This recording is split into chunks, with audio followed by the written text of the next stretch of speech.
Someone you have all come to know, perhaps better than you really think, is about to leave us. By us, I mean ABC 7 News, of course. We have this silly notion about professional journalists not being too emotional. Well, after 29 years, knowing and working with Rigo Chacon, all that nonsense goes right out the window. Here's Wayne Friedman on one TV reporter who really is exactly how he seems.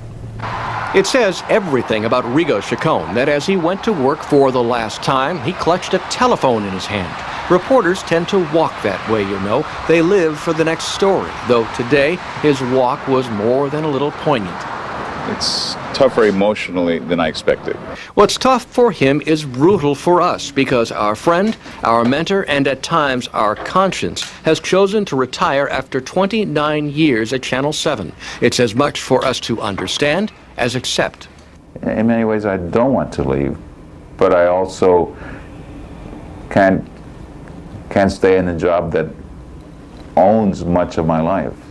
Rigo Chacon was born in Janos, Chihuahua, Mexico. As a child, he grew up in El Paso. As a young boy, he came to California and picked crops in summer to support his family. To this day, Rigo keeps a picture of those times on the wall of his office.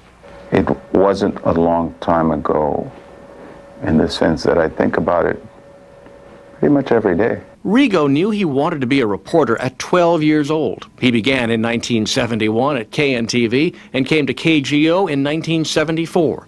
As a reporter, he's always tried to help others, kids mostly, hoping to make it easier for them than it was for him. His community project, Abrazos in Books, has given scholarships to 225 kids in both Santa Clara County and Mexico. All kinds of kids, all races. Discrimination is one of the biggest curses of this nation.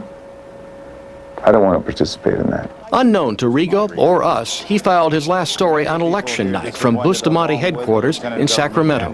The numbers here at the Grand Sheraton Ballroom have... Rigo never actually said goodbye. On that night, he just did the same solid job he has for 3 decades, but then that's the way it's supposed to be. News should rarely be about those who present it.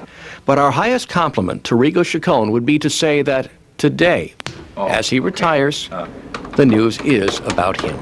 Rigo, you've got to say goodbye. Rigo Chacon, South Bay Bureau, ABC 7 News. Thanks. We're really going to miss him. Not a single thing false about that guy. Not one thing. And nobody has ever said anything negative about him that I've ever heard in this business. Such an inspiration for other Latino reporters, too. But he does have a nicer office than anybody here. It's a very disturbing. Goodbye, Rigo. Te vamos a extrañar, Rigo. Bye-bye. Bye-bye.